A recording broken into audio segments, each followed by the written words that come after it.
se assemelha à entrega da Torá no Monte Sinaí. Por isso que o matrimônio é tão importante.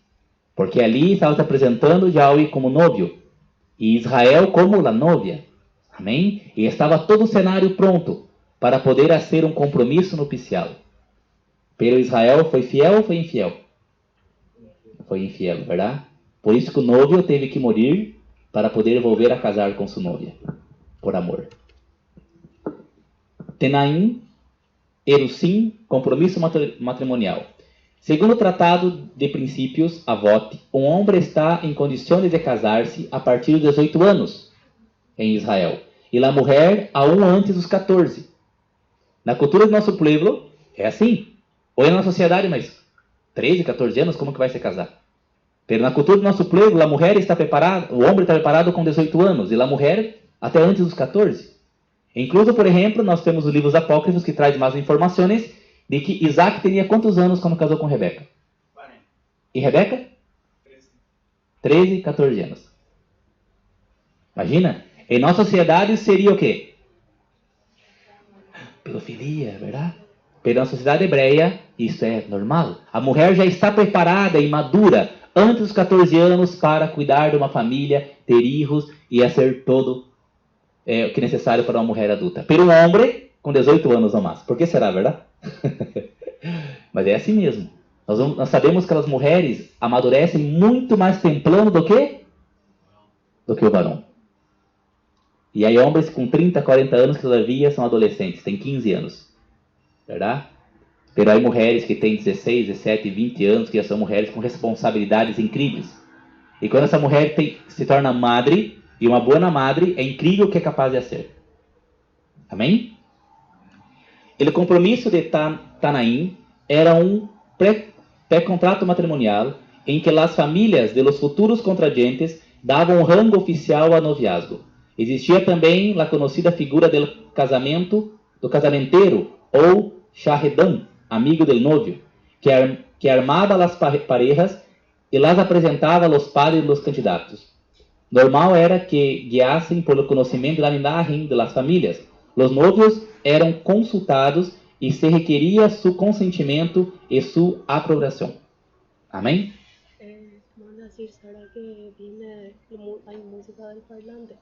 Amém. Vou estar arreglando, graças. Aí uma interferência cá.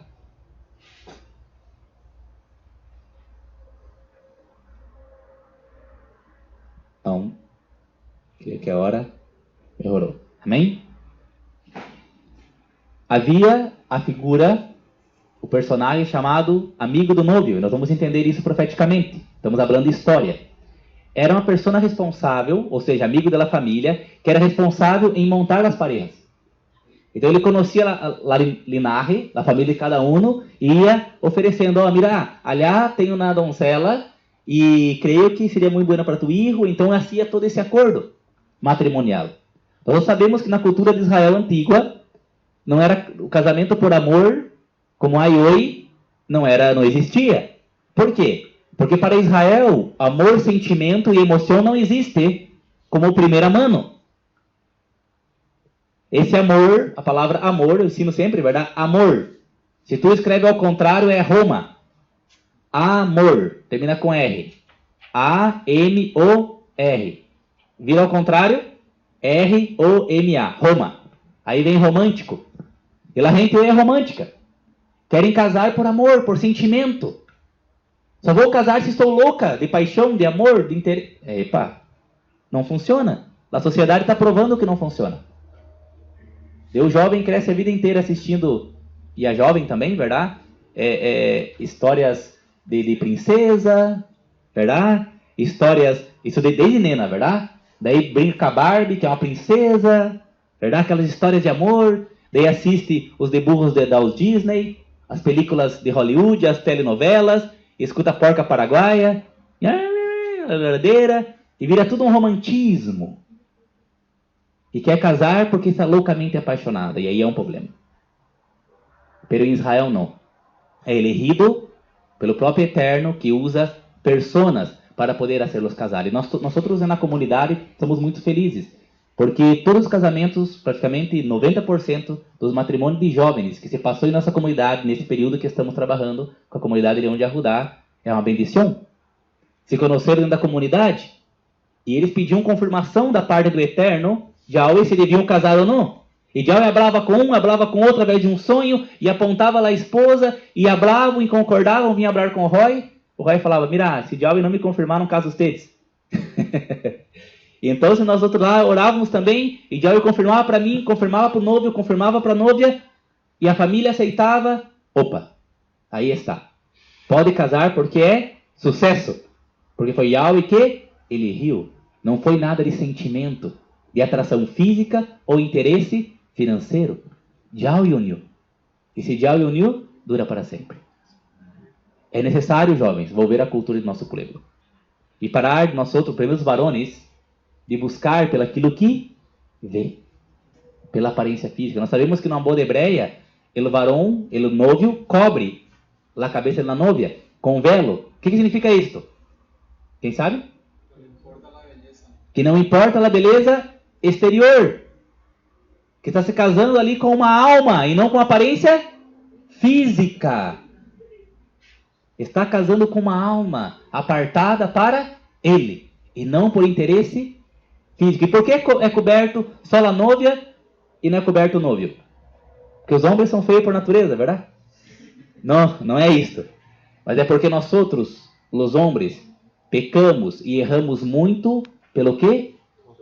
Pelos olhos, pelo que vemos. As mulheres pela boca. Hablam muito. E nós outros pelos olhos.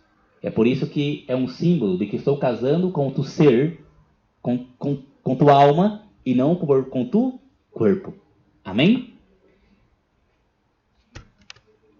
Em tempos bíblicos também existia a figura do Shahidam, ou Shardam, dado que o matrimônio não só afetava a família, sino também a toda tribo ou comunidade patriarcal, pois podia incidir na força da tribo, assim como em sua economia também.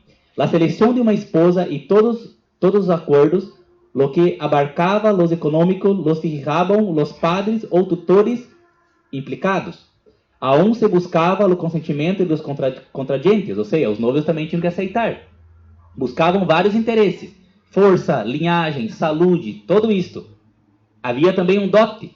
Deveria pagar um certo valor que era estipulado pela família da novia, que o noivo devia pagar.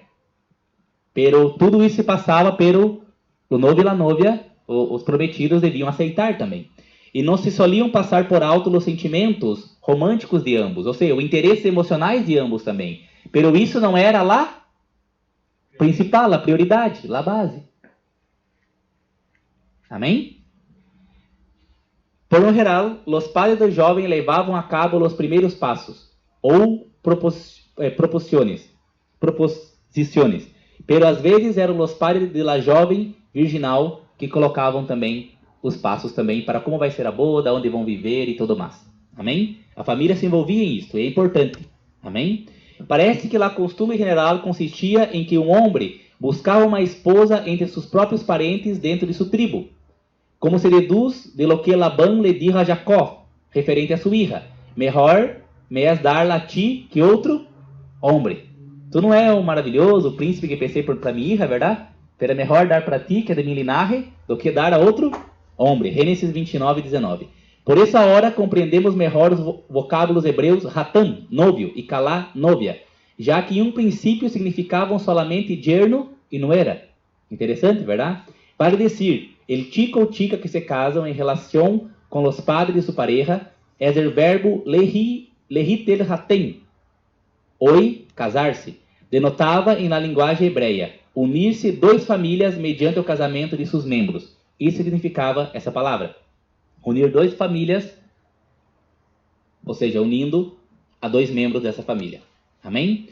Os adoradores de Yahweh seguiam essa ancestral costume, como Abraão, quem enviou a buscar dentre seus parentes, em seu próprio país, uma esposa para seu filho, Isaac, mais bem que tomar hijas de los cananeus que habitavam no país. Gênesis 24, 3 e 4. Se desaprovavam e se desanimavam com firmeza desanimaban com firmeza los matrimonios com los que eram adoradores de ídolos. Era uma forma de deslealdade, ou seja, buscavam entre seus parentes crentes, porque eles aprovavam totalmente a união de um casal se o outro pertencia a uma família idólatra ou pagana. Bajo la Torá estão proibidas as alianças matrimoniais com pessoas de 7 nações cananeias. Deuteronômio 7, 1 a 4. Sin embargo, um soldado podia casar com uma virgem tomada de outra nação estrangeira conquistada depois de um período de purificação, durante a qual ela estava de duelo por seus padres mortos e se deshacía de todas as suas conexões religiosas do passado e de seus ídolos familiares. Então a Torá permitia que o soldado pudesse casar com essa muchacha. Amém? Então a Torá coloca bases para um casamento e para um matrimônio. Amém? É por isso que Shaliach Saul, apóstolo Paulo, ele habla que não se deve ter jugo desigual, que um crente de Yahweh não pode casar com um pagano. Tu és israelita, servo de Abacadosh. Jamás tu aceitaria uma imagem de escultura em tua casa, porque tu sabe pela Torá que isso é maldição. E como tu vai casar com uma pagana, cristiana, os cristianos apenas são paganos, verdade? Adoram um Deus com 3 cabeças, verdade? Conhecido como Trindade, adoram suas imagens. Como que vai ser casar com uma pessoa dessa? Então, primeiro essa pessoa precisa venir, se tornar Israel. E aí, então, o matrimônio é aprovado pela Torá, aprovado por Yahweh e pela comunidade israelita também.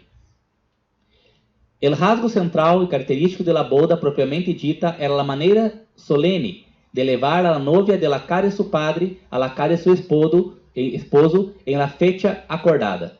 Com esse acto se manifestava o significado do matrimônio, representado por la admissão de la novia em la família del esposo. Havia uma marcha desde a casa da novia e ela ia caminhando pelas calles até a casa de seu novio. Em Mateus 1, 24, habla sobre isto, que José, o esposo, o papá terrenal de Yahushua, verdade? Que foi casado com Miriam, não com Maria não existe, verdade? Com Miriam, ele então se desposou, ou seja, assumiu ela em sua casa, em sua família. Antes da Torá, em la época patriarcal, la boda consistia simplesmente em lo antedicho. Era um acontecimento totalmente civil. Não havia nenhuma cerimônia ou rito religioso, e nenhum sacerdote oficializava ou dava validez ao matrimônio. O novio levava a novia a sua casa, ou à tenda ou casa de seus padres. Se dava a conhecer publicamente, se reconhecia e se registrava, e o matrimônio já era válido. É por isso que nós falamos que a consagração de matrimônio, acá nós teremos ainda toda uma oração que hacemos pedindo a bendição do Eterno sobre la pareja, verdade? Pero naquele tempo não mais. Ela trazia a novia da casa de seus padres e ela entrava na casa, assim publicamente, na casa de seu novio, e aí já oficializava que estavam casados. Amém?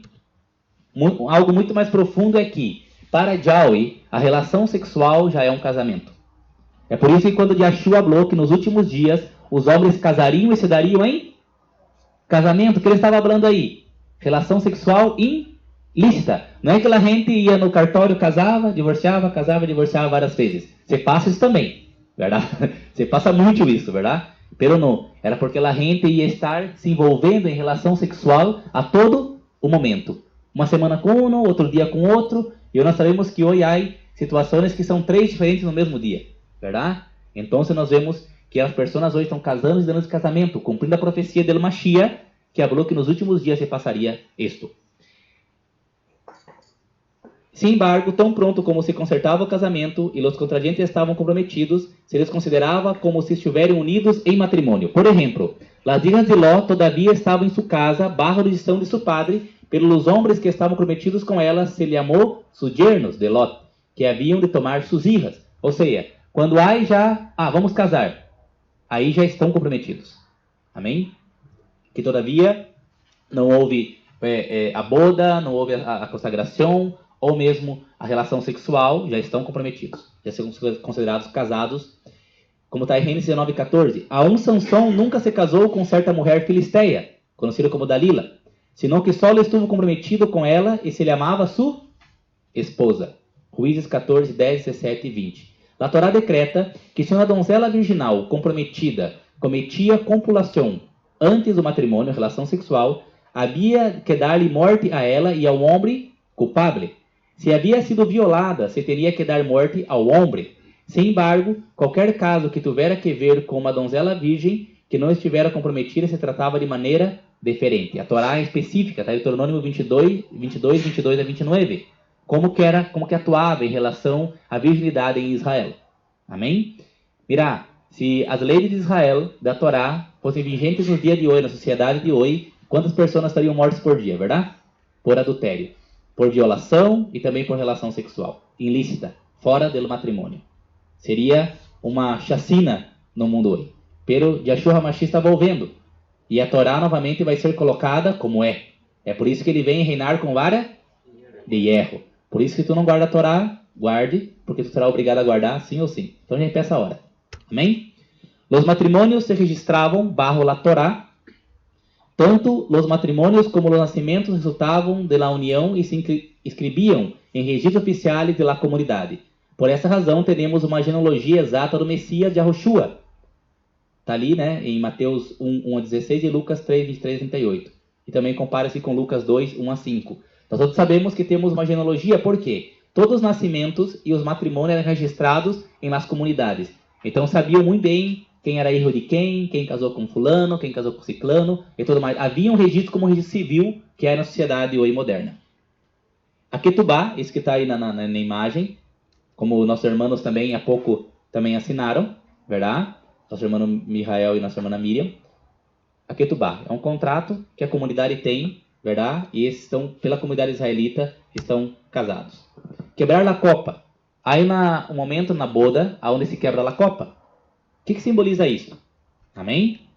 Atualmente, em la boda hebreia se acostumava que o noivo rompa uma copa de vinho ou vaso para concluir a cerimônia. Dita costume tem sua origem no Talmud e não na Bíblia. É um costume de Israel.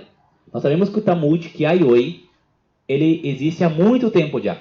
Pero antes era considerado a lei oral. E depois hoje está escrita em vários livros, verdade? Pero quebrar a copa se tornou um costume que está no Talmud. Nós outros praticamos isso também, porque não há maldade em nada nisso, verdade? Pelo sentido, o porquê hacemos isso é interessante. O sentido é, primeiro, recordar a destruição de Jerusalém e do templo. E que aún existe muita tristeza neste mundo. Ok? Isso é um dos objetivos que é quebrado a copa. O que nós queremos que seja restaurado, amados? Jerusalém, verdade? Quantos acá sonham com Jerusalém? Eu sonho com Jerusalém, amados. Então nós temos como um recordatório, quando é quebrada a copa pelo noivo, é que Jerusalém foi quebrada. Amém? Foi destruído o templo e Jerusalém. E no grande casamento de Yahweh e Elohim em Israel, por outra parte, o pacto da Torá, onde se romperam as primeiras tábuas da Torá. Recorda isso também, que quando houve aquele casamento no Monte Sinaí, quando Yahweh deu as tábuas dos mandamentos, o que passou? Foi quebrada as primeiras tábuas. Então recorda isso também. A ruptura da copa recorda essa primeira tragédia. Terceiro, la gente se casa e se reproduz, porque o homem é mortal e há de perpetuar a espécie humana. Nossa mortalidade é a razão primeira do casamento. La recordamos ao final da cerimônia, com a ruptura da copa, que simboliza dita mortalidade. A copa simboliza o homem também, que o homem casa para poder engendrar filhos, para dar sua continuidade, porque um dia ele vai se romper, ele vai terminar, pero sua descendência continuará. Amém? El Midrash, que é outro livro de ensinança judia, ensina que o homem é como vidro. Se o vidro se rompe, se lo que pode volver a fundir e a soprar. Amém? Incluso quando o homem muere, sua vida futura pode volver a restaurar-se, como se indica no livro bíblico de Job, capítulo 14, que habla sobre a ressurreição. Amém? Então aí tá os noivos. Aqui é um casamento bem hebreu, verdade? Aonde aí está a rupá, está os noivos, verdade? É uma foto moderna, não é uma foto antiga, pero de uma boda realmente hebreia. Há boda judia e há boda hebreia. Qual que é a diferença? A boda judia é uma boda religiosa que tem também toda a cultura de Israel aí, pero está dentro da religião judaica. E a boda hebreia é uma boda tradicional de nosso povo. Amém? Aunque o antigo era Israel, terra de Israel, nossas bodas não iam acompanhadas de nenhuma cerimônia, se celebravam com regozijo. El dia de la boda, la novia se arreglava com esmero em su próprio